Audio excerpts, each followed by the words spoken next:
મારી આ પોતાની જમીનની અંદર આપણે ઊભા છીએ. મારી પોતાનું જ ખેતર છે, 18 વીઘા જમીન છે. 18 વીઘાની સિંગ હતી, તો અમે સિંગ કાઢી અને ચોથે દિવસે વરસાદ આવી ગયો.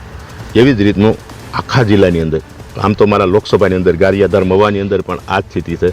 એટલે કોઈ ગામ એવું બાકી નથી રહ્યું કે વરસાદ નથી. થોડો ઘણો ઓછો હોય પણ મેજોરિટી બધા ગામની અંદર વધારે પડતો વરસાદ છે. એટલે સેમ ડેએ અમે જે દી વરસાદ પડ્યો તે દિવસે જ અમે ગાંધીનગર હતા. એટલે અમે 5 ધારાસભ્ય અને અમારા સંગઠનના પ્રમુખ અને હું તરત જ એ જ દિવસે 10 વાગ્યે સવારે, જે દી રાતે વરસાદ પડ્યો વળતે દી સવારે 10 વાગ્યે અમે મુખ્યમંત્રીને કીધું કે તમે તાત્કાલિક સેટેલાઇટ દ્વારા સર્વે કરાવો કેટલો કઈ જગ્યાએ વરસાદ પડ્યો, કેમ કે નુકસાન વધારે છે કપાસ અને સિંગમાં બેમાં.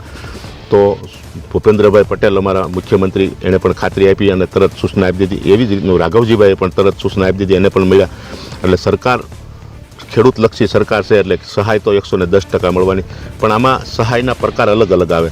આપણે ડાયરેક્ટ ખાતામાં ખેડૂતને આપી શકીએ, અથવા આજે ટેકાના ભાવે સિંગ લે છે એમાં વધારો કરે અને ખેડૂતને કઈ રીતે મદદરૂપ થાવી. કેમ કે હું પણ ખેડૂતનો દીકરો છું, ખેડૂતની વેદનાને હું જાણું છું. એટલે મેં સરકારને 2-3 ઓપ્શન આપ્યા છે. એટલે 110% મને ખાતરી છે અમારી સરકાર ઉપર કે કાંઈ ને કાંઈ સહાય થાય. હું તો એમ કહું છું, બેયમાં ટેકાના ભાવમાં અને ડાયરેક્ટ સહાય મળે એવું મેં સરકાર પાસે રજૂઆત કરીશ. અમરેલી જિલ્લાના લોકસભામાં ભાવનગરે આવે 2 તાલુકા. ને મેં કીધું ને ગારિયાધાર મવા મારામાં જ આવે છે, એની પણ રજૂઆત કરીશ. ત્યાં પણ મેં નુકસાન છે. ત્યાં પણ એક પવનની આટી 1.5 કલાક જેવી રહી હતી. પવન આપણે એક મિની વાવાઝોડું જેવું સ્થિતિ થઈ ગઈ હતી. એમાં કપાસ બધા ઢળી ગયા છે. કેમ કે મારે આ કોઈની પાસે વાત જાણવાની જરૂર નથી. હું પોતે ખેડૂતનો દીકરો, એટલે એની વેદનાની મને ખબર છે.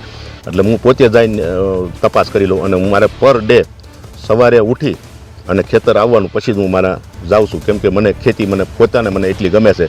એટલે ખેડૂતની વેદના શું છે એ મને ખબર છે. સરકાર સહાય કરશે ખેડૂતો? 110% કરશે અને સહાય અમે લાવ્યા પાર કરશું.